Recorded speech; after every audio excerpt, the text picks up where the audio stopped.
আসসালামু আলাইকুম। চট্টগ্রামের ঐতিহ্যবাহী কালাবুনার রেসিপি নিয়ে আসলাম। আজকের রেসিপিতে আমি অনেক বেশি গুরুত্বপূর্ণ কিছু টিপস অ্যান্ড ট্রিক্স আপনাদের সাথে শেয়ার করব। আশা করছি যারা একদমই নতুন আছেন তাদের জন্য কিন্তু অনেক বেশি হেল্পফুল হবে। এখানে 1300 গ্রাম গরুর গোশত খুব ভালো করে ধুয়ে পানিটা ঝরিয়ে নিয়েছি। এখানে কিন্তু গরুর কলিজা গুদা এগুলো দেওয়া যাবে না, শুধুমাত্র হাড় চর্বি গোশ এইটাই নিতে হবে। সাথে আমি হাফ কাপ টক দই দিয়ে দিচ্ছি। এই টক দই কিন্তু অবশ্যই অ্যাড করবেন। এরপর দিয়ে দিচ্ছি পেঁয়াজ বাটা 1/4 কাপ, জয়ত্রী বাটা 2 চা চামচ, আদা বাটা 2 টেবিল চামচ, দারুচিনি বড় সাইজের 2 টুকরা, সবুজ এলাচ 10টা, লবঙ্গ 10টা, গোলমরিচ 15টা, রসুন বাটা 2 টেবিল চামচ, ধনিয়া গুঁড়া 3 চা চামচ, লবণ স্বাদ মতো। এখানে লবণ আমি 1 চা চামচ অ্যাড করছি, হলুদ গুঁড়া 1 চা চামচ, লাল মরিচ গুঁড়া 2 চা চামচ, জিরা গুঁড়া 2 চা চামচ, সরিষার তেল দিয়েছি 1/4 কাপের মতো হবে। এখন খুব ভালো করে মিশিয়ে নেব।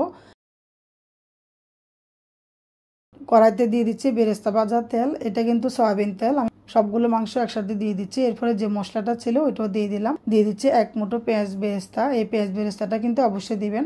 এখন ঢাকনা দিয়ে মিডিয়াম হাই আছে 10 মিনিট জাল করব। 10 মিনিট পর ঢাকনাটা খুলে আরো একবার খুব ভালো করে মিশিয়ে দিতে হবে। এরপরে আবার ঢাকনা দিয়ে মিডিয়াম হাই আছে আরো 20 মিনিট জাল করব। তো এখানে আমি দিয়ে দিচ্ছি আমার ঘরে তৈরি গরম মশলার গুঁড়া 2 চা চামচ। আর এই মশলার রেসিপিটা কিন্তু আমার কুকিং চ্যানেলে দেওয়া আছে, আমি ডিসক্রিপশনে অথবা আই বাটনে লিঙ্কটা দিয়ে দিই, আপনারা কেউ চাইলে দেখে আসতে পারেন। এখন আমি আরো 20 মিনিট পর খুব ভালো করে আরেকবার মিশিয়ে দিচ্ছি। এখন চুলার আঁচ একদম লো করে 1 ঘন্টা রান্না করব। 1 ঘন্টা জাল করলে দেখা যাবে যে আমাদের গোশতের কালাবুনা একদমই রেডি। আর কিছুক্ষণ পরপর কিন্তু অবশ্যই নাড়াচাড়া করে দিতে হবে। ফিরে এলাম 1 ঘন্টা পর। দেখুন গরু গোশতটা কিন্তু একদম পারফেক্ট ভাবে কালো হয়ে গেছে, মশলা কিন্তু একটুও পুড়ে যায়নি। আর এইভাবেই কিন্তু কালাবুনাটা করতে হয়। আর কালাবুনাটা করার জন্য কিন্তু আলাদা কোনো কালো জিরা বা অন্য কিছু অ্যাড করতে হবে না, শুধুমাত্র টক দই কিন্তু অবশ্যই অ্যাড করবেন। আমি এখন সরিষার তেল দিয়েছি। এরপরে 1 কাপ পেঁয়াজ কুচি, 4-5টা কাঁচামরিচ দিয়ে দিলাম। পেঁয়াজটা হালকা একটু ভেজে এখন কালাবুনাটা দিয়ে দিচ্ছি।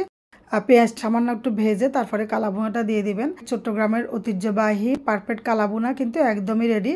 আর এটা যে খেতে কি পরিমাণের মজা হয় আপনারা কিন্তু অবশ্যই ট্রাই করবেন। আর অবশ্যই কিন্তু নন স্টিকের হাঁড়িতে রান্না করার চেষ্টা করবেন। নন স্টিকের হাঁড়িতে রান্না করলে কিন্তু আপনার কালাবুনাটা একদম পারফেক্ট ভাবে হবে। নামানোর আগে আমি আরো 1 চা চামচ আমার ঘরের তৈরি গরম মশলা অ্যাড করে দিলাম। এখন চুলা থেকে নামিয়ে আমরা গরম গরম পরিবেশন করব। আশা করছি রেসিপিটা আপনাদের কাছে অনেক বেশি ভালো লাগছে। রেসিপিটা ভালো লাগলে আপনার টাইমলাইনে শেয়ার করে রাখবেন, আপনার বন্ধুদেরকেও দেখার সুযোগ করে দিবেন। তো সবাই ভালো থাকবেন। আজকের মতো বিদায় নিচ্ছি। কথা হবে পরবর্তী ভিডিওতে। আল্লাহ হাফেজ।